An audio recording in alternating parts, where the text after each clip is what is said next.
नमस्कार, आप देख रहे हैं एनबी न्यूज और मैं हूं आपके साथ योगेश पांडे। देश भर में आज संत रविदास जयंती मनाई जा रही है और उनकी 645वीं जयंती पर पंजाब के मुख्यमंत्री चरणजीत सिंह चन्नी और उत्तर प्रदेश के मुख्यमंत्री योगी आदित्यनाथ आज वाराणसी में स्थित उनकी जन्मस्थली सीर गोवर्धनपुर में मंदिर पर पहुंचे हुए। वहां पर मंदिर पहुंचकर सीएम चन्नी ने मत्था टेका और वहां मौजूद गुरु निरंजन दास से आशीर्वाद भी लिया। तो सीएम योगी आदित्यनाथ ने मंदिर पहुंचकर लंगर चखा। संत रविदास मंदिर पहुंचकर लंगर चखते हुए यूपी के सीएम योगी आदित्यनाथ ने कहा कि यहां हॉल उपवन का निर्माण और सदगुरु की कृपा से काम तेजी से चल रहा है। सदगुरु का रास्ता सामाजिक समरसता के लिए जरूरी है, उस पर सबको चलना चाहिए। मैंने लंगर चखा और गुरुओं से मुलाकात की। बीजेपी विकास का काम लगातार जारी रखेगी। और वहीं संत रविदास जयंती पर आज प्रधानमंत्री मोदी दिल्ली के करोल बाग में श्री गुरु रविदास विश्राम धाम मंदिर गए। पीएम मोदी ने ट्वीट किया कि संत रविदास ने जिस प्रकार से अपना जीवन समाज से जात पात और छुआछूत जैसी कुप्रथाओं को समाप्त करने के लिए समर्पित कर दिया, वो आज भी हम सब के लिए प्रेरणादायी है। कांग्रेस नेता प्रियंका गांधी भी वाराणसी में रविदास जयंती के कार्यक्रम में शामिल हुई। इस दौरान राहुल गांधी भी उनके साथ मौजूद रहे।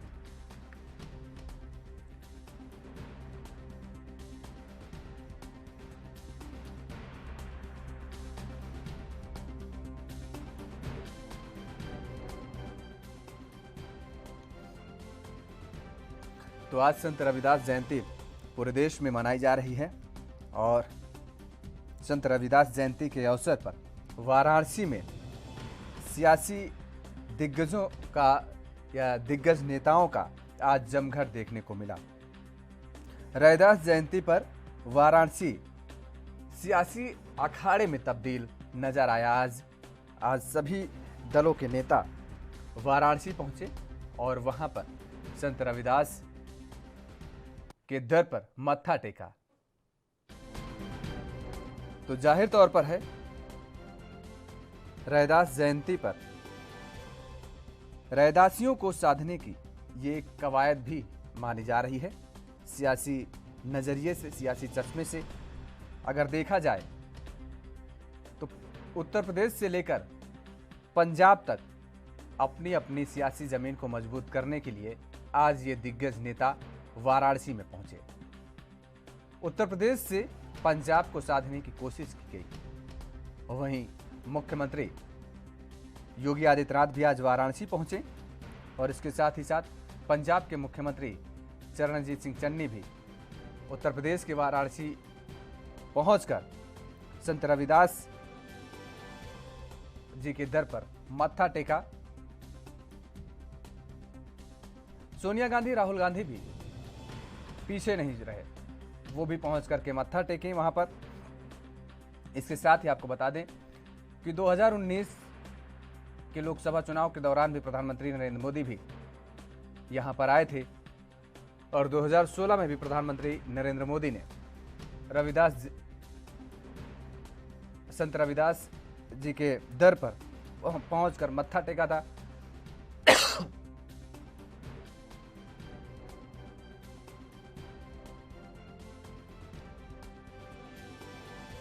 तो रविदास जयंती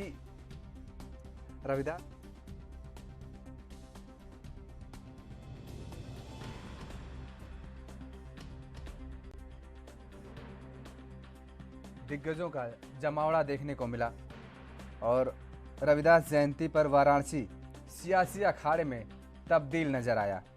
दिग्गज नेताओं का जमघट रहा आज वाराणसी में और उत्तर प्रदेश की वाराणसी से ही एक सियासी समीकरण को साधने की कोशिश की गई।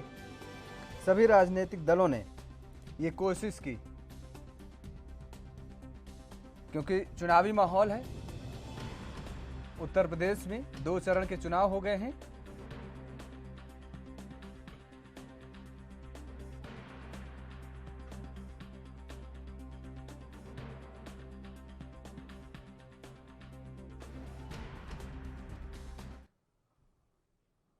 तो जिस तरह हम जिक्र कर रहे हैं उत्तर प्रदेश की वाराणसी का, जहां पर आज सियासी दिग्गज पहुंचे और संत रविदास जयंती पर सभी अपनी अपनी सियासी जमीन को और मजबूत करने की कोशिश में रहे।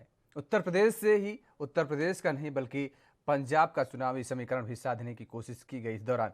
इसी मुद्दे पर आज चर्चा करेंगे। हमारे साथ दो मेहमान जुड़ चुके हैं। आलोक वत्स जी हैं, भारतीय जनता पार्टी के नेता हैं, आपका बहुत बहुत स्वागत है।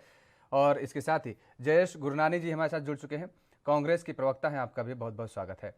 आलोक वत्स जी, आज वाराणसी में जिस तरीके से दिग्गज नेताओं का जमघट देखने को मिला, साफ तौर पर यह कहा जा सकता है कि वाराणसी से अपनी अपनी सियासी जमीन को और मजबूत करने के लिए आज ये जमघट लगा रहा और केवल उत्तर प्रदेश ही नहीं बल्कि पंजाब में भी अपनी सियासी जमीन को मजबूत करने की कोशिश की गई, ये कवायद की गई।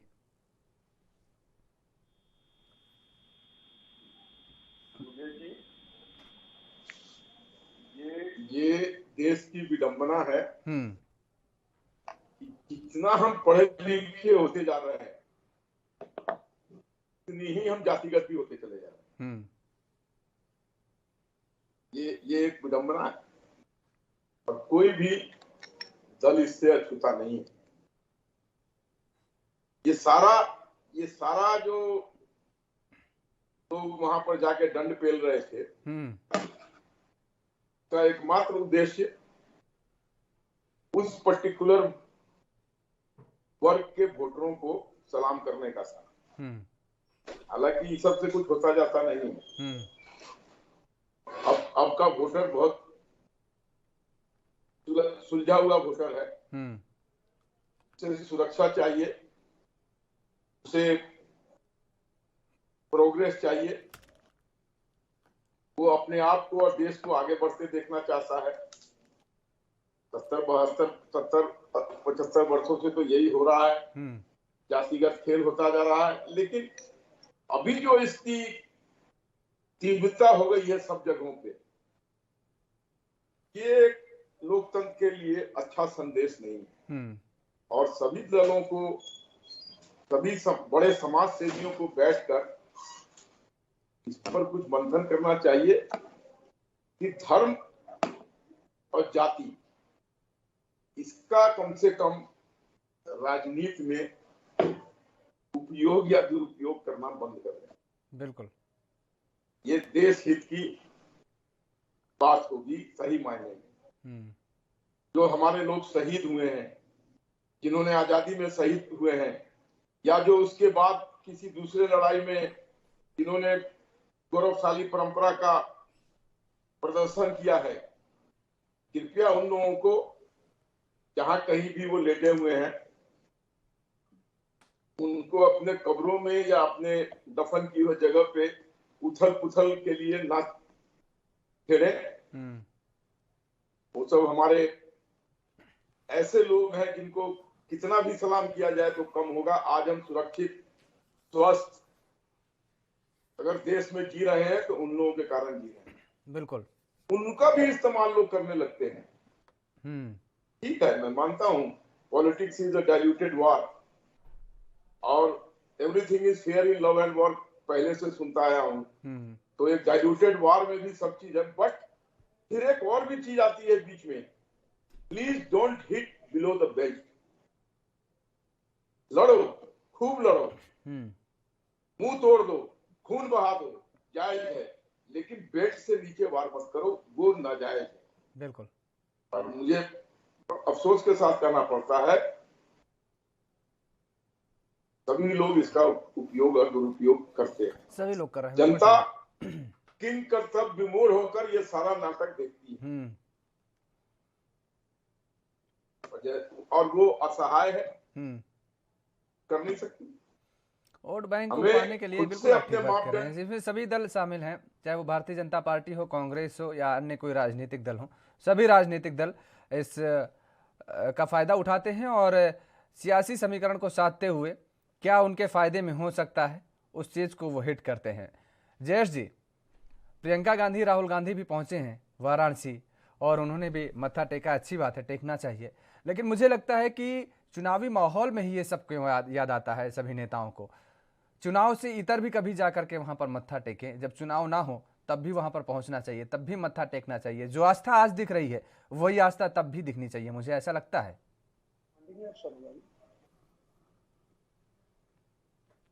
जो प्रश्न है प्रियंका गांधी जी से पूर्व में भी पूछा गया था। हाल ही में उन्होंने एक बड़े चैनल को इंटरव्यू दिया था, चैनल का नाम लेना ठीक नहीं रहेगा।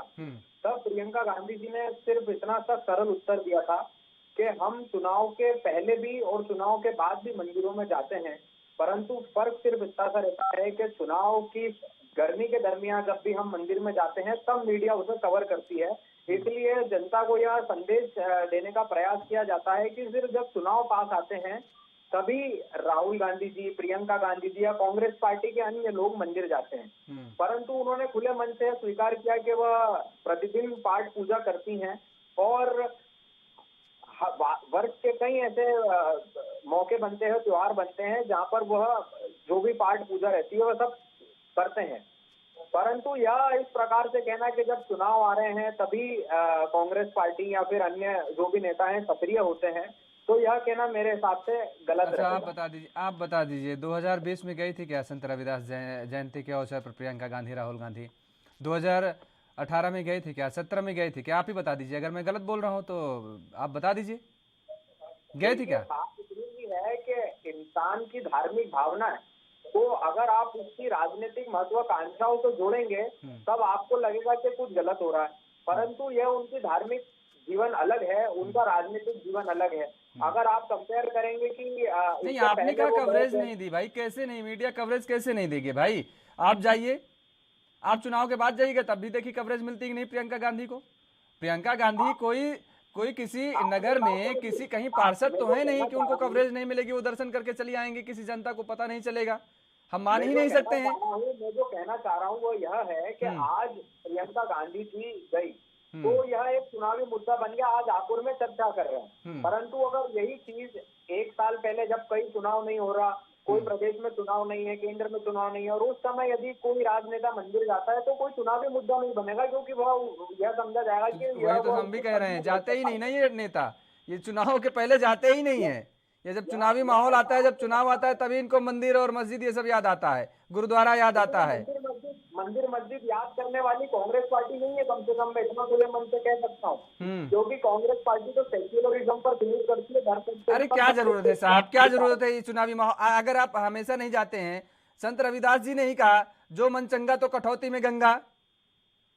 आप जिनके दर पर मत्था टेकने जा रहे हैं, आप उनके पद चिन्हों पर चलने का काम कर रहे हैं, तो आप भाई क्या जरूरत है? आपके मन में अगर श्रद्धा है तो आप अपने घर से मत्था टेक दीजिए संत रविदास जी को। आप चुनावी माहौल के पहले कभी गए नहीं? अरे चुनाव हो जाता है, अगले साल जाते, जरूरी है इसी बार भाई। प्रियंका गांधी जी के पास ये संवैधानिक अधिकार। हम केवल प्रियंका गांधी का जिक्र नहीं कर रहे हैं जयेश जी, हम सभी नेताओं को कह रहे हैं, अगर जिनके दर पर आप मत्था टेकने जा रहे हैं, जिनके पद चिन्हों पर चलने का आप बड़े बड़े दावे कर रहे हैं, उन्होंने ही कहा है, आपको भी बखूबी मालूम होगा। मेरी बात समझिए, यह आप और मैं मिलकर तय नहीं करेंगे कि प्रियंका गांधी जी को कहाँ जाना है और कहाँ नहीं जाना। तो अगर उनकी यह इच्छा है कि उन्हें वहां पर दर्शन करने जाना है तो यह उनकी इच्छा है, यह उनका संवैधानिक अधिकार है, तो उसके अनुसार वह गई, इसमें किसको आपत्ति है और किसका पेट दुख रहा है, मुझे यह समझ। अरे भाई हम तय नहीं करेंगे जयेश जी, हम तय नहीं करेंगे ना, हम तय करने वाले कोई होते हैं, ये ठीक है, उनका संवैधानिक अधिकार है, वो मंदिर जाएं, मस्जिद जाएं, कभी कोई नहीं रोकता, ना हम उनको रोकने की कोशिश कर रहे हैं, ना हमने कहा कि उनको नहीं जाना चाहिए। हमारा केवल और केवल मुद्दा इतना है कि ये ध्रुवीकरण की जो राजनीति होती है, सुन लीजिए, ये ध्रुवीकरण की जो राजनीति होती है इस पर लगाम लगना चाहिए, इस पर बंद होना चाहिए। ध्रुवीकरण की राजनीति होती है जो, वो चाहे कांग्रेस हो चाहे भारतीय जनता पार्टी हो, हम किसी एक पार्टी के लिए नहीं कह रहे हैं, हम दोनों पार्टी के लिए कह रहे हैं। हमने तो ध्रुवीकरण की राजनीति कभी, हम इसके पक्षधर रहे नहीं, हम तो इसके विरोधी रहे। जो धर्म की राजनीति करते हैं या सवाल तो उनसे पूछा जाना चाहिए। ठीक है आलोक जी, अब यहीं पर एक सवाल, जिस तरीके से जयेश जी ने कहा, तो एक उनकी कहावत जो थी, जो मन चंगा तो कठौती में गंगा, उन्होंने कहा है, कोई उनके बातों पर अमल नहीं करने वाला है। संत रविदास जी ने यह भी कहा था कि अधिक धन संचय नहीं करना चाहिए और दुराचार नहीं करना चाहिए, व्यभिचार में लिप्त नहीं होना चाहिए, मांसाहारी नहीं होना चाहिए, दूसरे लोगों को कष्ट नहीं पहुंचाना चाहिए। ये सारी बातें संत रविदास जी ने कही हैं, और इसके साथ ही उन्होंने जिस तरीके से ये बातें कही, क्या इन नेताओं को लगता है कि ऐसा करते हैं? इनको तो अपार संपत्ति, अकूत संपत्ति कहां से मिल जाए, कौन से रास्ते ऐसे हैं जो अकुत संपत्ति के लिए द्वार खोलेंगे वो तो उसी रास्ते पर चल पड़ेंगे भाई। हम प्रत्येक नेता का जिक्र कर रहे हैं। देखिए योगेश जी, सर्वप्रथम तो मैं ये कह दूं आपको कि कोई नेता एक दो को छोड़ के वहां पर उससे अगर पूछिएगा किसी नेता से जो मत्था टेक के लौट रहा है, मैं अपने कांग्रेस के दोस्त पर वार नहीं करना चाहता हूं, लेकिन अगर उन नेता को गेट पर रोक के और आप पूछ लीजिए कि संत रविदास के विचारों को 2-4 लाइन में हमको बता दीजिए कि उनके क्या क्या मेन विचार थे, तो लगभग 99% नेता शून्य पर वहां से चल देंगे। कुछ जरूर कुछ बच के बात कुछ मिला के और चल देंगे वहां से। उनसे अगर यही पूछा जाए कि मनचंगा कटौती में गंगा किसने बोला था, नहीं तो बता शायद वो भी वो ना बता पाए। नहीं, बिल्कुल ठीक बात। ये त्रासदी है कि हमारे यहाँ ऐसे नेता की फौज पैदा हो रही है जिसको इस सब चीज का कोई नॉलेज नहीं है। हाँ, रात में बैठकर जातिवादी जहर घोलकर, उन्मादी जहर घोलकर वो बरसों से पार्लियामेंट और विधानसभा सुशोभित कर रहे हैं। और जो अच्छे लोग हैं वो बूट लादने चले गए हैं, इस तरफ कहीं फेंक दिए गए हैं।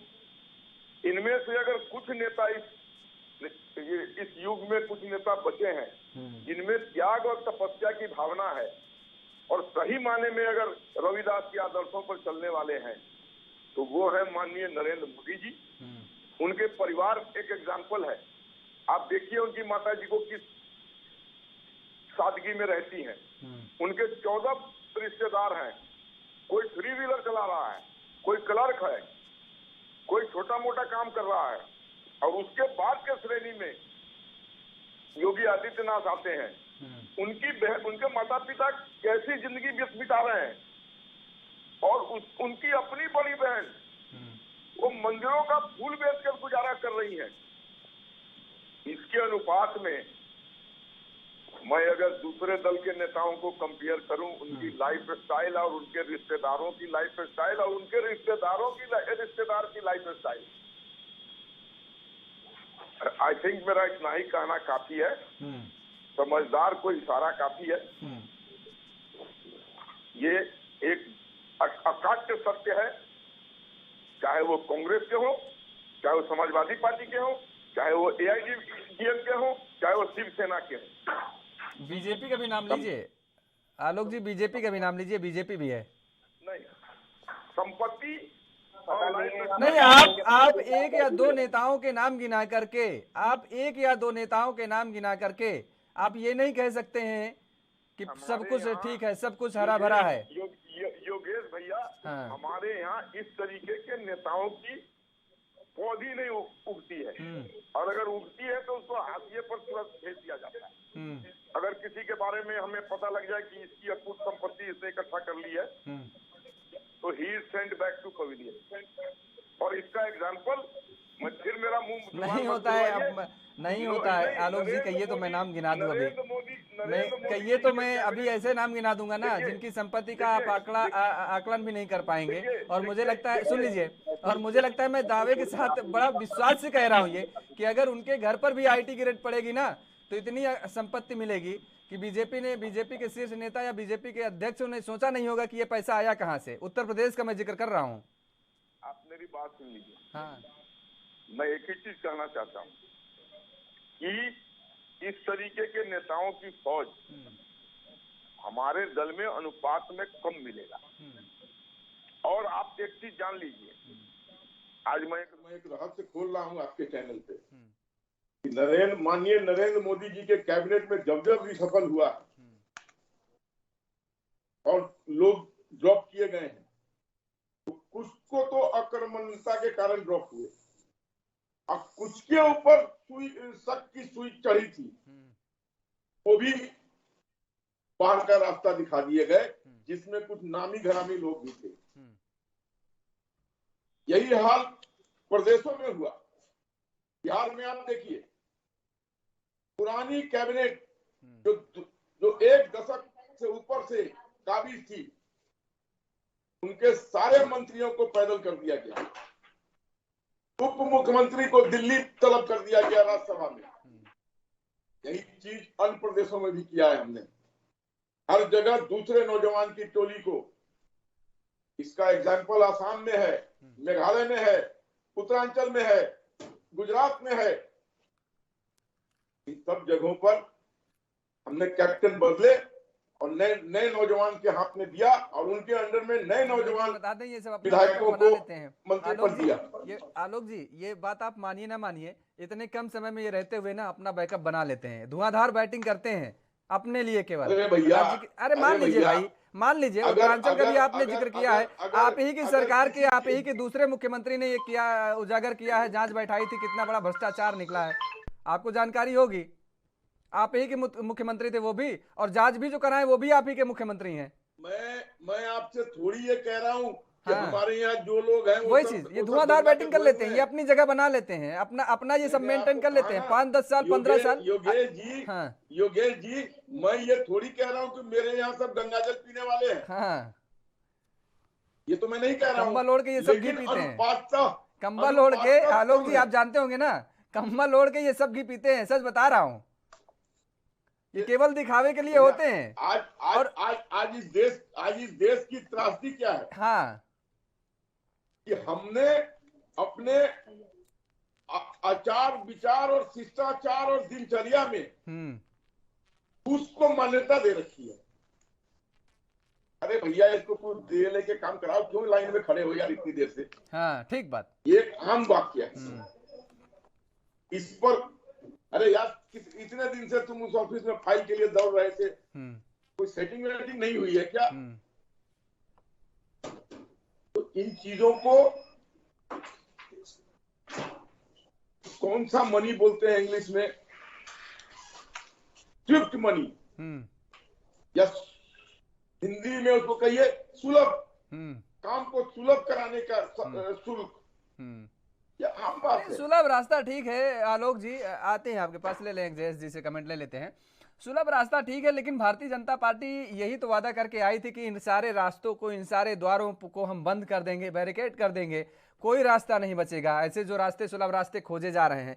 परसेंटेज आपके यहाँ भी फिक्स है, बता दें कहिए तो, परसेंटेज फिक्स है आपके यहाँ भी सरकारों में, इतने परसेंट दीजिए काम हो जाएगा। लेकिन उसमें चुनिंदा लोग हैं, सबके लिए नहीं। जैसे अन्य सरकारों में ये होता है, ये सच है, ये सच है कि अन्य सरकारों में सभी के लिए रास्ते खुल जाते हैं, आप इतने परसेंट दीजिए आपका काम होगा। आपकी सरकारों में लोगों को चिन्हित कर लिया जाता है कि नहीं, इन्हीं से काम होगा, परसेंटेज इतना चलेगा। भैया मुझे बोलने दो। योगेश जी, आपने ठीक कहा। हाँ, बिल्कुल ठीक कहा। हमारे यहाँ कुछ भैया इधर से उधर कर ले चवन्नी अठन्नी, उस पर मैं नहीं, लेकिन Bofors scam, Augusta deal scam, INX scam, उसके बाद रेलवे घोटाला स्कैम, रेलवे में बहाली का स्कैम, ये सारे स्कैम, 2G स्कैम, ये सब हमारे यहाँ इतिहास बन चुका है हमारे कैबिनेट में और हमारे। अरे ये तो वो स्कैम है जो नजर आ रहे हैं, जो नजर नहीं आ रहे हैं इनसे बड़े बड़े स्कैम है। आलोक जी बात मान लीजिए, इनसे बड़े बड़े स्कैम आ रहे हैं। एक कमेंट जयेश जी से ले लेते हैं। आ रहे हैं आलोक जी, आ रहे हैं आपके पास, आएंगे। जो पकड़ा गया चोर, हाँ, नहीं पकड़ा गया वो साधु। हाँ ठीक है, वो हाँ वही चीज का है ना कि जो नहीं पकड़ा गया वो साधु। तो जयेश जी, ये जो सब दिखावा किया जाता है, वोट बैंक की राजनीति की जाती है, आप कह रहे हैं ध्रुवीकरण की राजनीति आप करते नहीं हैं। हम कह रहे हैं कि अगर आप इतना ही आदर्शवादी हैं तो आप उनके आदर्शों पर चलने का ये जो दिखावा करते हैं, ये जो आडंबर रचते हैं, इसकी रचने की क्या जरूरत है? आप उनके आदर्शों पर चलने की कोशिश तो करिए, आप उनके आदर्शों पर चल करके बता दीजिए ना, क्या जरूरत है बताने की कि हम क्या हैं? देखिए, मैं बस इतना ही कहना चाहूंगा कि जो स्वच्छ राजनीति की जो परिचायक हैं प्रियंका गांधी जी, उन्होंने यह साफ खुले मन से यह कहा कि हम सकारात्मक राजनीति पर विश्वास रखते हैं। जब उनसे प्रश्न पूछा गया कि योगी आदित्यनाथ जी और मोदी जी जिस प्रकार से किसने क्या कहा ये मत बताइए। देखिए जैसे किसने क्या कहा ये मत बताइए। योगी जी भी बहुत कुछ कहते हैं, आप उनकी बातों को मानते हैं क्या? आप उनकी बातों को तो सिरे से खंडन खारिज कर देते हैं। आप मेरी बात, आप क्या होता है कि विचार आप किसी व्यक्ति के किस प्रकार के विचार हैं, आपको उसकी बात से वार्तालाप करने के रवैये से पता चल जाता है। तो जब उनसे प्रश्न पूछा गया है कि आप जो जिस प्रकार से अखिलेश जी को आपने नमस्कार किया चुनावी रैली के दौरान, तो क्या योगी जी और मोदी जी भी अगर आपके सामने आएंगे तो आप नमस्कार करेंगी? तो प्रियंका गांधी जी ने पलटकर सिर्फ इतना ही कहा कि हम क्यों नहीं करेंगे उनको नमस्कार, क्योंकि हमारी जो राजनीति है वह राजनीति वैमनस्य की राजनीति नहीं है, वैचारिक विरोध की राजनीति है। हम मोदी जी से नफरत नहीं करते, योगी जी से नफरत नहीं करते, उनके राजनीति करने के तरीके से नफरत करते हैं और उसका विरोध करते हैं। तो यह और आप उस दूसरी तरफ देखिए, आप भारतीय जनता पार्टी क्या करती है, निजी हमले जो है वह हमेशा कांग्रेस पार्टी के नेताओं पर किए जाते हैं।